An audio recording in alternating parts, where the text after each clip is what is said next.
ఈ రోజే డౌన్లోడ్ చేయండి. మీ ఫేవరెట్ షోస్ చూడండి. అది చూస్తాను. ఏయ్, కాఫీ లైవ్. పద్దు, ఈ ఉడత అరుపులకి నువ్వు భయపడాల్సిన అవసరం లేదు.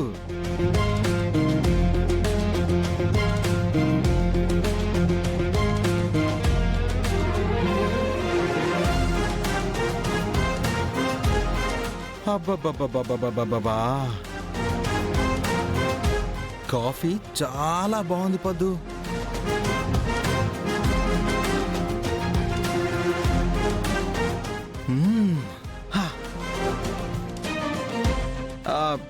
ఇదిగో, నువ్వు కూడా తాగు. ఇదిగో తాగు. పర్లేదులే, నువ్వు భయపడాల్సిన అవసరం లేదు పద్దు. నువ్వు ధైర్యంగా ఉండు.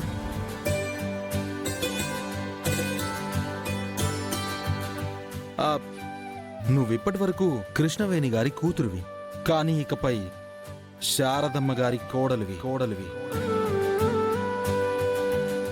నువ్వు ఎవరి ముందు తలదించుకోవాల్సిన పని లేదు, ఎవరి కాళ్ళు పట్టాల్సిన అవసరమూ లేదు. కాదు కూడదు అని ఎవరైనా కాళ్ళు పట్టుకుని కావరం చూపిస్తే కోసి కారం పెట్టు. తర్వాత కదా నేను చూసుకుంటాను.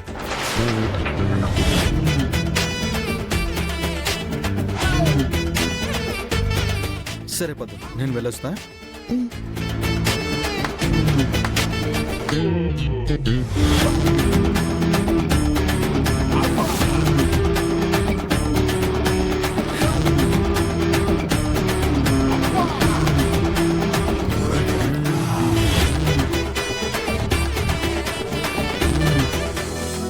అమ్మా, ఈ చీర చూడమ్మా ఎలా ఉంది?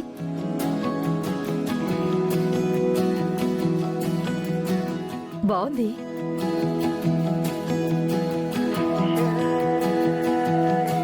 చాలా బాగుందమ్మా. ఇందాక బావొచ్చి ఈ చీరిచ్చి వెళ్ళాడమ్మా. రేపు గుళ్ళో పూజకి ఈ చీర కట్టుకురమ్మని అత్తయ్య చెప్పిందంట.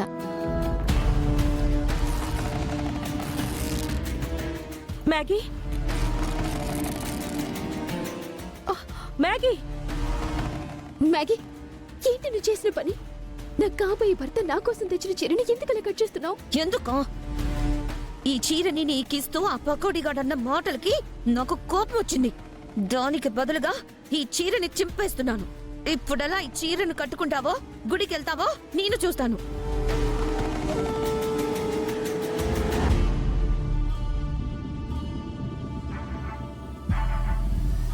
అయ్యో మ్యాగీ, పద్దో.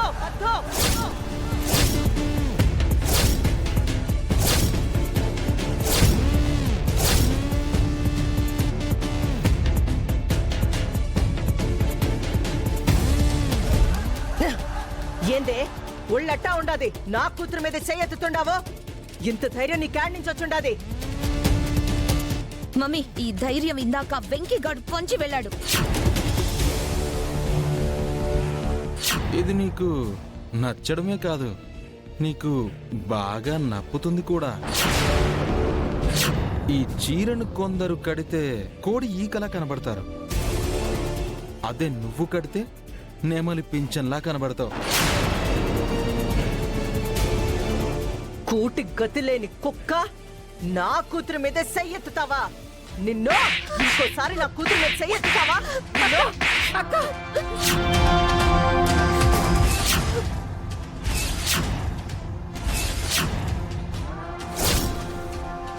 తప్పు చేస్తున్నావు అక్క, తప్పుగా మాట్లాడుతున్నావు. తప్పు చేసింది నీ కూతురు.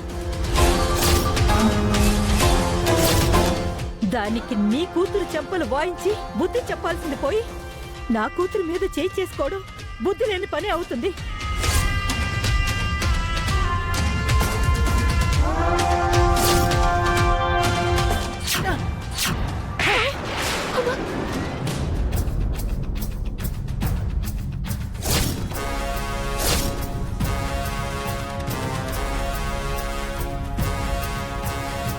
ఆ శారద నా చేతికివ్వాల్సిన తాంబూలాలు నీ చేతికిచ్చినప్పటి నుండి నేనంటే లెక్క లేకుండా పోయిండది నీకు. నీ కూతురు ఆ వెంకిగాడికి పెండ్లం అవుతుందని నన్నే లెక్క చేయకుండా బుద్ధి లేనిదాన్నని అంటుండావు కదూ. నా కూతురిపై చెయ్యెత్తిన అది, నాపై నోరెత్తిన నువ్వు నా ఇంట్లో ఉండడానికి ఒక్క క్షణం కూడా వీల్లేదు. బయటికి పోండే. ఎందుకు వెళ్ళాలక్క? ఇన్నాళ్ళు నువ్వేమంటున్నా పడుంటున్నాం కదా అని నీకు లెక్క లేకపోవచ్చు, కానీ మమ్మల్ని ఇంట్లోంచి పంపించే హక్కు నీకు లేదక్క.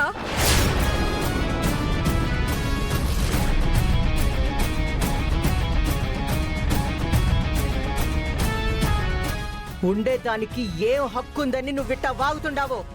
దేవరపాటి నరసింహనాయుడు నీకొక్కదానికి నాన్న కాదక్క, నాకు కూడా నాన్నే. నేను ఆయన కూతుర్నే.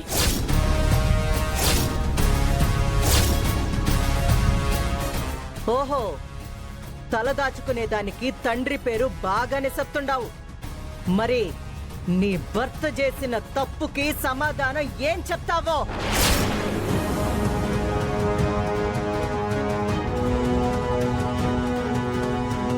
ఆ హంతకుడి భార్యగా నీకీ ఇంట్లో ఉండే అర్హతే లేదు.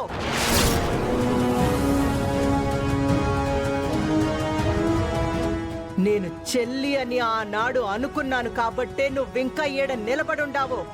లేదు అంటే ఆ శారదకి పట్టిన గతే నీకు పట్టేది.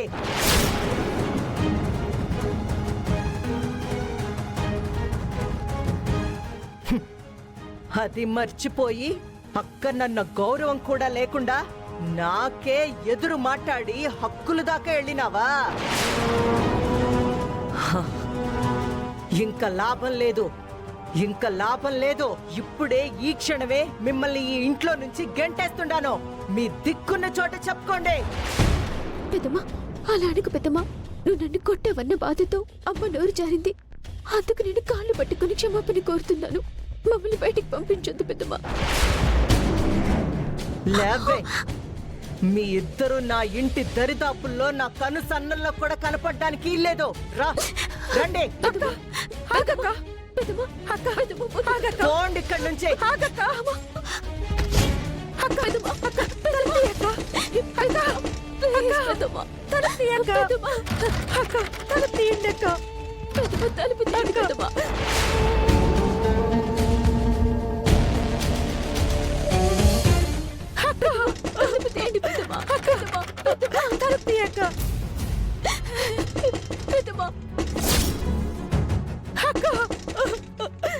అక్క ప్లీజ్ అక్క, చెప్పేది వినక్క. అక్క అక్క